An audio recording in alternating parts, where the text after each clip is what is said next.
welcome back, welcome back, welcome back. We are here for Vanderpump Rules Season 11, Episode 2. We got a lot of stuff to talk about.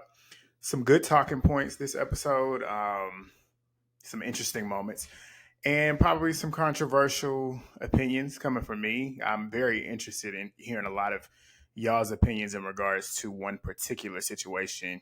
But yeah, we're going to get into it. If you are new here, thumbs up the video, drop a comment, subscribe. If you are new here, please do that. We're trying to bring the people here. I'm trying to bring a new audience here. But yeah, I'm going to be here, so let's go. All right, so we get to Tom and Ariana's house. This whole situation is just odd to me because, like, considering the fact that both of them don't speak, it's pretty clear that they are not going to ever speak again. And I understand that they bought the house, which I understand later on. We'll get to it, but I just feel like, considering where they're at, I wouldn't be wanting to live in that house, regardless if I paid for it or not. I wouldn't want to. It's hard to say when your name is on a mortgage, but I don't know how they're doing it, but they are. But we'll get to it. Ariana's getting dressed. Tom ends up coming out to talk to the assistant, and he's pretty much talking about how he was filming that competition reality show, and also like receiving hate online, being on the receiving end of a bunch of hate that he literally brought upon himself. And he realized he has to handle it because it's something that he brought upon himself, which is true. But he was saying he has to punish himself by pretty much going to the show. The show that we know is pretty much kind of like a celebrity military based type of show. So that's what he was doing. He was talking about that. He talks about how he got Schwartz a pair of shoes because they're not good, and he's going to give it to them or give it to him when they meet up later on, because that's the first time they've really met up. And their friendship is not in a good space. So he's pretty much using that as a peace offering. So he talks about how they're not as good because Schwartz had went on to Jax's podcast and was talking shit. And he didn't like that. He felt like he was betrayed by him going and doing that, as he was his quote unquote best friend. And it's just like, I see where he's coming from in regards to that, but like, you did a lot of shit that was public. So, of course, a lot of people are going to ask the people that were on this show questions about it, where they stand in regards to it, where they stand with you. Granted, he was your best friend. I see where you could be upset about that. But, like, at the end of the day, you put him in a bad position as well. Even though he could have easily stopped himself from being involved in that, you still put him in a bad position. So, of course, he wants to speak on his position and behind it, especially considering the business that y'all share together. And he lost a significant amount of business and income due to your shit. But we'll get to that later on. But his birthday is the next day. He wants to have people over, and he claims that Ariana should be okay with moving or at least going out to a hotel that night while he has the party. And he then asked the assistant to text her because, as we all know, they're communicating through the assistant. They don't talk to each other. So the assistant is pretty much communicating everything they would tell each other, but aren't actually doing. So the assistant ends up texting her about it, and production ends up asking them how they're feeling in their confessionals and stuff. And they both say it's weird about how they're living with each other and stuff. So yeah, it is weird, and it's weird to watch. I don't understand it, but okay.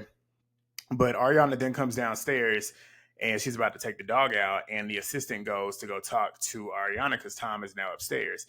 Pretty much going to talk to her about the situation with the party, because I guess Ariana didn't text her back at this point. And she pretty much lets her know he wants to have some people over, and she immediately shuts it down. She's like, "No, that's not happening. Like, I'm not moving out to go to a hotel for a night. I'm staying in my house." And she's pretty much saying, like, if he has people over here, they're making a lot of noise while I'm trying to sleep, I'm calling the cops.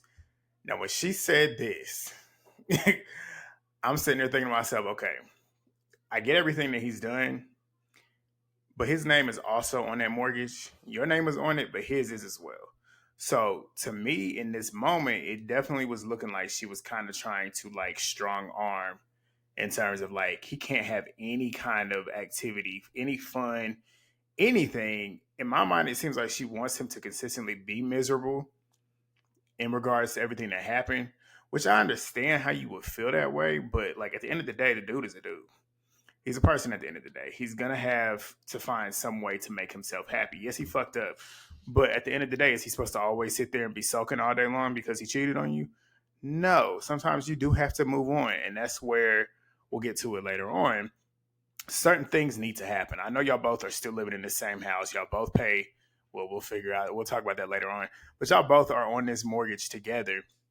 Something's gonna have to give. Somebody's gonna have to leave because you can't live like this. Because it's his house too. That's where I'm at with it. And y'all tell me what y'all think. Do y'all think that she is doing too much in terms of that? Because I want to know if something like this was to happen on her end, she wanted to throw a party, how he would feel about it. But we'll get to that. But drop y'all's comments and let me know what y'all think about that. So the next scene we get to is Lisa. Lisa's at her house. She's getting ready with her hairstylist because they are having the closing party of Pump, the restaurant that she had and has had for 10 years. They're closing it up. Ken's ready to retire. The cost of keeping up the restaurant is too much at this point. She's got a lot of restaurants anyway, so closing that one's not really going to kill anything going on with them financially. But James and Allie, we get them. They're outside walking the neighborhood, pretty much talking about how they want to get a dog. James is talking about how the dog that he shared with Raquel is with Raquel in Arizona, and he's going to be in Chicago for the for his sold out, I guess, DJ event, and that's going to be at the time of the Pump closing party. So he's not going to be there. So we get back to Ariana and Sandoval's house, and Tom's friend Jason shows up. Never seen him before. And he mentions how he lost a lot of long-term friends, which is pretty clear because, like I said, we ain't seen him before. And he's lost a lot of long-term friends due to what he did with Raquel and what he did with Ariana. So he's leaning into people that were like secondary friends, which I find so interesting to hear that being said on the TV. And if I was one of those secondary friends that he's now leaning on, I wonder how they would feel about that. Because me, I ain't no fallback guy. Like, it's just not going to work that way with me. But I found that interesting. But Jason ends up asking him, has he heard from Raquel in the past couple of weeks? And he said no. He said he misses her. He wants to give her a big hug, and he's still in love with her. That's quite interesting. But like what Schwartz said last week, it is good to hear that, I guess, because like if you ruined how long has he and Ariana been together? They were together for like 12 years, I want to say. You ruined a 12-year relationship. You better be in love with this girl. Because at this point, if you're going to cheat on it, it better be worth it. And you better find a way to stay together. Honestly, that's my opinion. But he's also talking about how Ariana was turning down the party and stuff, saying that the assistant pretty much informed him that she's not going for it. Like, she don't want it to happen. And the assistant is sitting there, too. And Jason's pretty much saying, like, is she allowed to do that? Like, basically trying to turn him down from being able to have a party in his house that the house is in his name as well. And I'm like, that's a valid point. That's a valid question. That's what I was sitting there thinking, like, how you going to tell him that he can't have a party at his house? It's your house as well, but it's his house as well. So at this point, this situation is looking petty to me. But Sandoval's assistant ends up pretty much mentioning how she would call the cops if he ends up having people there and they end up getting noisy. So whenever he says that, Sandoval is asking for a compromise. He's like, what if we can get the people out of here by 12 a.m.? Because Ariana had mentioned, like, previously, like, with all the parties that he has thrown in the past, they can go up to about 5, 6 o'clock in the morning. And she said she put up with the shit when she was with him, but now she ain't putting up with none of that shit, which I don't blame her in regards to that. If I want to go to sleep at 2 o'clock in the morning or 12 o'clock in the morning, I don't want to hear no noise fucking me up in my own house. If I'm trying to sleep, I'm trying to sleep. So I understand where she's coming from there. But pretty much he asked the assistant for a compromise, and she starts texting it. And as she's texting what he was asking, he then says, like, tell her that I'm going to have people here. And by that point, she already done sent the text message, so there's no point in doing that back. But that's what happens there. The next scene we get, which is, I'm assuming later on that day, Lala and Ariana, they meet up. They're getting smoothies. Lala pretty much asks about the living situation, and Ariana brings up how Tom wants to have a birthday party. And she pretty much says how he wants her to get a hotel. And she says, she's like, this is my house. I'm not going in a hotel for a night. This is my house, which, like I say, I understand that perspective, but at least he's offering to, like, at least from what I can understand, sounds like he was offering to cover the hotel expense. So if she was to go to the hotel, it sounds like, I could be wrong, but it sounds like he was offering to go purchase the hotel for the night. But she ain't going for it, which, like I said, I can't be mad at her because there's no better bed than I want to lay in than my own. Like, I don't want to lay in somebody's hotel bed when I got my own. So I understand that. But Lala says logically, he's allowed to have a party there because that is his house. I'm like, exactly. That's where I'm at with it. And she said, well, I'm allowed to call the cops if if it gets too noisy. She's also allowed to do that. But Lala said, but why would you do that? Like, basically saying, like, why are you doing it? You know he's going to throw a party. It's his birthday. Why can't he do that? And she's pretty much saying, like, he can go somewhere else and do it. I'm like, yeah, that's true, but his birthday's tomorrow. So it's like, how he don't have that much time to really plan and possibly rent out a venue or whatever to do what he wants to do. So it's just like Lala is in the same mindset as me. You can tell Lala was like, is it really that serious? Like, you can't go away for like 4 hours or something like that. Like, make a compromise. It's his birthday. Granted, I understand that you don't like him because of what he's done, which you're completely validated in. But for his birthday, I feel like the least you could do is just let him have that moment. Just let him have that moment. But Lala was saying, wouldn't it be a good time to move out? I'm like, exactly. Like, this would be the perfect time for you to get up out of there. And Ariana agrees, but she said the house isn't sold yet, which I also understand. It's a lot of like, I'm understanding certain things, but I'm also sitting there thinking about like, okay, that doesn't make sense. But then this does make sense. So it's a little bit, but she's not here for him trying to assert his dominance. That's the whole thing with her. She doesn't want him to seem like he has power over her.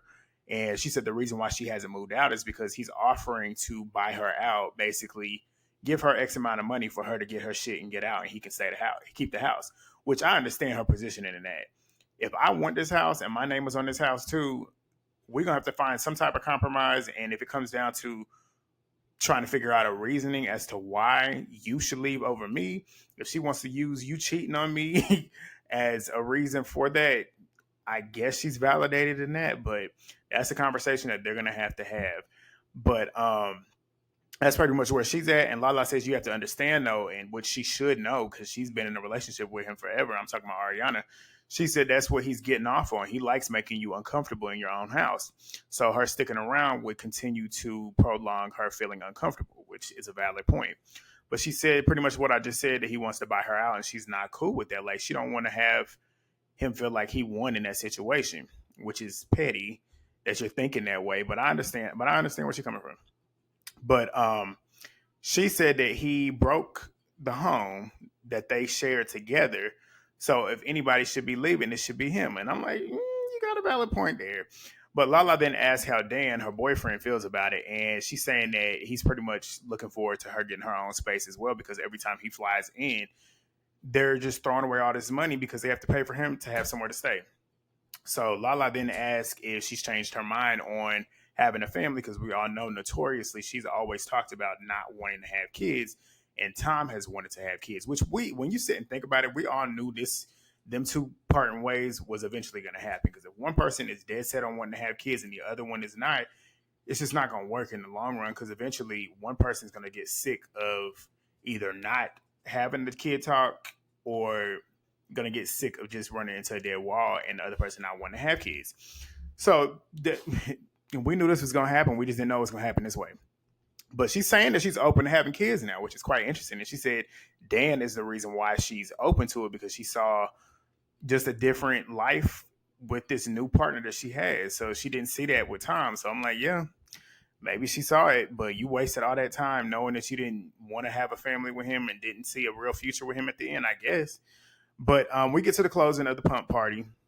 They show a flashback of all the times that they've had over the 10 years at the restaurant. Lisa thanks everybody coming out and supporting, and they begin to party and dance or whatever. So everybody else starts showing up. The girls sit down with Lisa and Ken, and Schwartz is behind the bar, and he's bartending. The girls are shocked, considering how years and years ago when he tried to get back there, he didn't know what the fuck he was doing. But he looks like he's got it going on, and he ends up coming over there to the table. And as he comes over there to the table, what happens? All them girls got up and walked away. So it's still the cold shoulder for him. But he sits down and is talking to Lisa. She's pretty much asking him about their business, like the business that he and Tom shared together. And he's saying that he had to clean up all the shit that Sandoval had caused. Like, they lost business, which in turn, with them not having any customers coming in because of Sandoval's affiliation with the business, they lost out on income. So they're trying to figure out how to get the business back off the ground. And they ended up having to ask him to step away from the business. And Schwartz didn't expect him to completely just like check out. Apparently, when they asked him to leave, he didn't try to make any kind of compromise, didn't try to find his way back into the business, or at least give him some type of ideas to kind of help get the business back off the ground. And he was shocked by that because it jeopardized the business. And Lisa feels that it's unfair for Schwartz to blame all of the loss of income, the loss of business on Sandoval. And it's like, I understand where she's coming from, but at the end of the day, a lot of the business is coming from their affiliation with the show.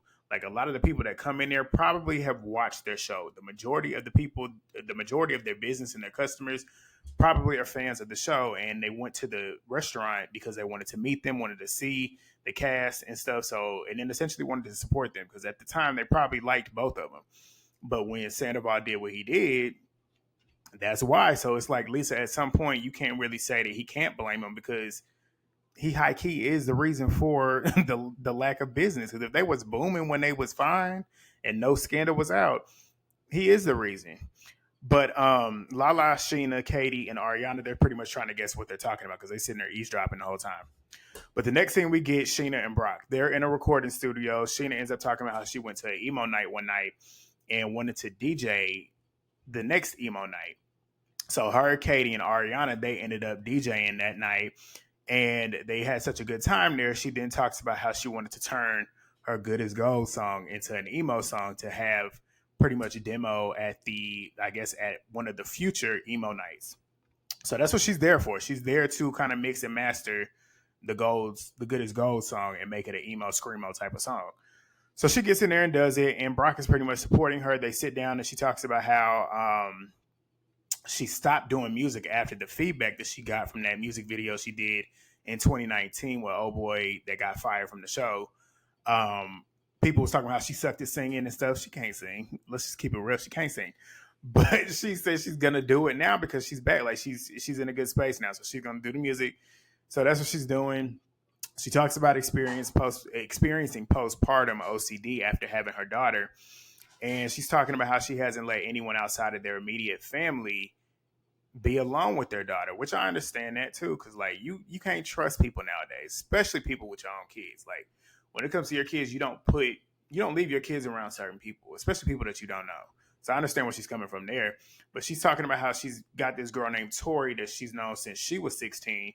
And she feels like she can trust her, and she wants to kind of get her to watch their daughter over the nights whenever they're gone or doing events or whatever. So Brock is happy about it because apparently he's been asking about that shit and has been wanting somebody to do that so they can actually have like date nights and stuff and go out and do stuff at night and have somebody there to watch their daughter while they're gone. So we get Schwartz and Sandoval meeting at a restaurant. This is the first time they've met in a while. Sandoval ends up bringing the shoes, gives him the shoes. He talks about how he had wanted to get sober while Raquel was over at that facility and pretty much trying to do it together so that while she's trying to get herself right, he's kind of being like a positive influence for her by getting himself right and cutting out drinking and stuff. So they sit down and talk about it, and Schwartz pretty much asks about the show. Sandoval talks about how intense it was, and Schwartz said it sounded awful, but he would have preferred him being at home dealing with the shit that was happening with the business. Sandoval then apologizes and says that he can feel his anger towards him. So Sandoval then talks about how his account is overdrawn because Ariana did not pay 8 months of bills while he was filming the show, I'm assuming.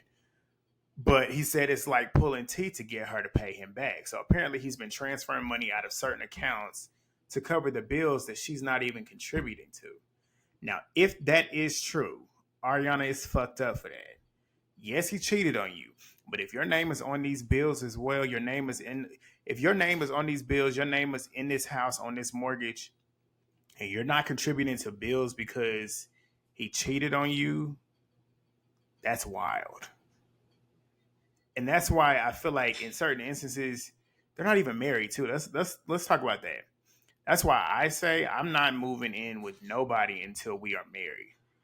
Because situations like this where it gets sticky and somebody does something fucked up, I feel like it's fucked up to end up leaving somebody. Well, not even that. You still live in the house. That's another thing. You're still living in this house. And keep in mind, like I said, this is me thinking hypothetically. If this is true, you're living in that house and you're not contributing to any bills, and then the person that is living in the house with you, that their name's on the house as well, is having to cover all of these expenses because you're not doing it. That's fucked up. That's fucked up. But like I said, that's if it's true. We don't know if it's true because Sandoval lies a lot, but I'm just giving him the benefit of the doubt. But he brings up how Schwartz was talking shit about him on the podcast with Jax. And Schwartz says that he was upset about how he was dealing with the bullshit that was happening at the bar. And he said that he, if he was in Sandoval's position, he would be apologizing, trying to find ways to pitch ideas to help get the bar off the ground, which I understand his positioning with that. Because if your name, like with Sandoval, like I said, same thing with him, your name is a part of this business. And then as he's saying, you got all these issues with your money, paying these bills, you should be trying to make sure that your actual mainstay job, which is your restaurant, is afloat and you're still being able to get the income. Even though you were asked to step away, I'm pretty sure you're still going to reap the benefits. Like you're going to be able to get the funding. So at least partial, because it's you and Tom Schwartz, Schwartz sharing that business. So you're going to get the money, and then you needed the money. Clearly you overdrew your account. But he was pretty much saying like you should have been pitching ideas to get the stuff together. And Sandoval said like if you're going to be resentful, talking about how he was on that podcast, at least do the shit to my face. And Schwartz said, you're supposed to just take it and to be apologizing. I'm like, y'all killing me, literally having me sit here and kind of reason with Sandoval because I don't like him. I can't stand that boy. I can't stand him. But like you can't expect him. It's like, yeah, I can apologize to y'all, but how much do you want me to do? I'm not going to sit here and keep begging y'all to accept my apology. I'm going to apologize. It's going to be genuine. Whether you take it or not, it is up to you. But I'm not about to keep sitting here doing it. That's where I'm at with it. But that's pretty much what he said. Like, he claims that he does care about it. He said he understands that he fucked up and he's sorry. He said he just wants to move on. And like I understand it, after a certain point of beating him up, it's time to move on. We can't keep dragging it. But Schwartz then brings up how he has how Tom's birthday is tomorrow and pretty much asking what he's doing. And Sandoval says that he's got a party coming and he figures that Ariana will be out for the emo night. So he Schwartz ends up saying that Scheana ended up extending the olive branch. So I'm assuming, I guess she found out about the party and told him about it. I don't know. I don't know what he meant by that, but Sandoval asked him if he's going to stick with him, aka, are you going to come to the thing? And Schwartz says he's going to do what is best for him, which I'm like, good for you. Good for you. You finally doing something right. But the next scene, we got Scheana and Brock at their apartment. Sheena's mom is there. And Tori ends up coming. Tori, like I said, is somebody that Scheana has known since she was 16 years old. She's known her for a while, so she trusts her. She knows who Summer is. So she's going to be there to watch Summer while they're out. So they're pretty much talking to her about like what they hope to have her do while they're trying to figure out what to do with the nanny situation. Pretty much saying like on the times where they want to go out at night or have events, she'll be there to kind of like tuck Summer in at night to go to sleep and just watch her until they get back. So that's what's happening there. Brock ends up talking about how Sheena's inability to let things go because of her OCD and stuff. And Scheana gets triggered and tells him to shut up. And he asks, like, why did that get you so triggered? And she starts getting emotional, saying that Summer is her everything. And it's a big deal for her to leave her child alone with somebody, which I completely understand. Like I said, especially with she ain't a newborn. She's like, what, 1 or 2 years old now? But she's still young, regardless of even her being that young. Certain people don't like leaving their kid. At least people with good parents don't necessarily want to leave their kids with anybody. Most parents want to keep their kids with them at all times. My parents kept me and my sister with them at all times. Even when we were little and they would go to events, we would always be there with them. So I understand where she's coming from. But Brock has said that he's been asking for somebody to watch Summer forever. So he don't understand why she's like, why are you flipping out on me about it? Because that's what I wanted. So Scheana was saying that what did he say? No, he said Scheana can't do a day. He says Scheana can't do day-to-day tasks now that they have a kid that she used to be able to do when they didn't. And it's just like, duh, because you got a life that you got to take care of. Certain things, and he said that she can't do day-to-day tasks without like over analyzing it and getting her OCD involved. And it's just like, I understand how that can be a little bit frustrating, but she's only doing that because she's worried about her child. Like, a good parent she wouldn't be a good parent if she didn't overanalyze situations like that, especially when it comes to your kid, where your kid's at, if your kid is being taken care of or being watched by somebody that actually should be around your child. So I don't understand where he was coming from there. But he starts saying that, well, Scheana's mom actually butts in and says, like, you can't invalidate her feelings about how she feels. And he says that she's always got she got two people right here validating her feelings now, talking about Tori and her mama. And he said that Scheana simultaneously has a bunch of people around her as yes men. And Scheana and her mama end up saying that you're her husband. She wants you to be able to validate her feelings, hear her out. And they're right. Like, you are her husband. At the end of the day, she should be able to talk to you about how she's feeling. You should be able to talk to her about how you're feeling. So at the end of the day, they should be having this conversation. And whether it gets kind of nasty, that can happen. But you, as a union, as two married people, y'all should be able to have these conversations, get your feelings out, find the common ground, and move on and find a better way to parent your child. And that's pretty much what he said. He said, I'm happy we had this conversation because we've been needing to do this. We needed to talk it out. And they come to a better place because it was tense. But that's what happens there. That subsides. James and Allie. Schwartz ends up coming over to their house. Allie talks about how she started her astrology business and she wanted to do Schwartz's birth chart. So she starts talking about how he could use some guidance and some direction, which she's not lying about. But she starts talking about how he's got a lot of Libra on his chart, which is, according to her, they always want people to get along. And that's kind of how he is, which we do know that is kind of how he is. He's kind of like a people person, as she says, and like a people pleaser. And he didn't like that term, but she was like, that's what you are. It is true. But they then start talking about, as James ends up getting a text. James gets a text, and they start talking about how James got the text about Sandoval texting him, asking him to come to the party that he's having for his birthday. And James is thrown off about it because they haven't talked since everything happened at the reunion. And he pretty much is trying to figure out how to respond to it, if he actually wants to go. He ends up saying something along the lines of, like, I might slide through for like an hour. I don't know for sure if it's going to happen, but I might. So kind of left the door open. And Allie's like, yeah, that's good. Like, whatever.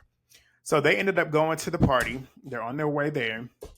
James pretty much says that he just needs to hear apologies from Sandoval. Like, he says, like, you need to literally apologize to me, because he got caught in the crossfires too, because Raquel was his ex. And I believe during the time, I don't know I can't remember the timelines for sure, but he might have been fooling around with Raquel when Raquel was with James, which is crazy too, because when you think about the timelines, James was the other man when Kristen was with Tom Sandoval. So he was cheating. He was the cheater. Well, he was the cheatee with Kristen when she was cheating on Sandoval. But then Sandoval was cheating on Kristen with Ariana. And now Ariana was getting cheated on by Sandoval with Raquel. So it's just a big old sloppy mess. Like, sloppy. It's crazy. But he said he ain't seen Sandoval in years without a mustache. So that's going to be a sight to see. And Sandoval's getting his party set up. Guests start arriving. It's a bunch of people we ain't ever seen before. The only one that we saw was Billy Lee. So Ariana and Katie, they're heading out to the emo event. The coordinators are greeting them. Scheana comes. Lala and Brock are there. But back at the party, Schwartz ends up showing up with a cake. James and Allie, they end up pulling up. And Allie's like, I'm not getting out the car. You could pretty much say, like, she's in the car, but she's not coming in. And she said she don't want to come in because she don't want to force a relationship with Sandoval that was never there, and then she wants to support Ariana. So I understand where she's coming from there. So James heads up and knocks on the door. As he knocks on the door, Sandoval comes in and opens the door and kind of greets him in. It's very awkward. And James is looking around like I was, like, who the fuck are all these people? He's like, this is a party of the who's who, because, like, who the fuck are y'all? And I was like, exactly. He's sitting there moving around so awkward. You could tell he's uncomfortable just being there. But Tom's friend ends up starting to talk to James, and James is like, who the fuck is this? Like, who are you, and why are you talking to me? But he starts telling him how he wanted to talk to Sandoval, and told Sandoval that he wanted to talk to him, but Sandoval's over there with them other people. And he's like, if he don't want to talk, then I'll go home. But the friend ends up going and telling Sandoval that he wanted to talk, so they end up going and sitting down. So he then asked about the house and stuff, And James is telling him, like, I feel like I lost a big brother. Like, we ain't been talking since then. I expected and was waiting on you to text me apologizing about something, or at least something of that sort, but it just never happened. And Sandoval talks about he apologizing. He's sitting there apologizing, saying that he was just overwhelmed and stuff. And James said, well, months have gone by and you still didn't do nothing. You was on social media having your little concerts and stuff, and you looked like you was fine, but you still ain't text me, which is a valid point. But he said that he's sorry, and James said that you're sorry for betraying me. Is that what you're saying? Sandoval then starts to get a little defensive, saying, like, the reasons as to why he was so angry was because of the shit that he did with Kristen.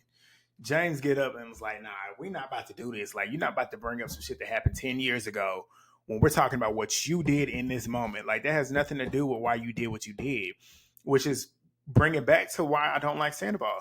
He don't take accountability for nothing. And then whenever he tries to do so, he wants to then make somebody else take accountability for something that happened years ago. Like he said, 10 years ago. They showed the flashback. That shit happened in 2013. That happened.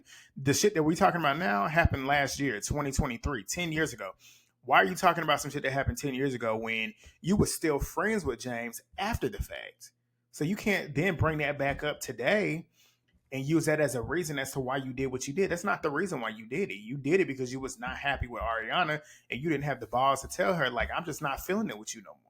That's just what it is. But James got up and was like, you're not doing this shit no more. And then he gets up and says, like, you have so much growing up to do. And Sandoval was like, you can't tell me that I need to take accountability when you don't take accountability for yours. James is so blunt and honest. He said what he said, and he meant what he meant. He didn't apologize, if I remember correctly. He never apologized for doing what he did with Kristen because he wasn't sorry about it. Like, you want him to take accountability for it. He wasn't sorry about it. So, like, I don't get it. But I understand where, I guess I can kind of see where he's trying to come from. But, like, at the end of the day, that don't have nothing to do with this situation. But James gets up and he leaves and says that it ain't the same. And he walks out. He goes and pisses in the bush, and they ended up leaving. So that was the end of the episode. Pretty good episode 2. I'm very intrigued with seeing how the rest of the season is going to pan out. Like I said, I'm already sensing we're going to have some beef between Lala and Ariana, and I feel like, contrary to popular belief and popular opinions, I'm probably going to be on Lala's side. But we'll see. I don't know. We'll see. But drop y'all's comments down below. You don't have to agree with me. Let's start there. You don't have to agree with me, but please drop your comments down below. I do want to hear what y'all thinking about it. Thumbs up the video if you are new here. Please hit the subscribe button if you did like what you hear and want to hear more, because I'll be here the rest of the season.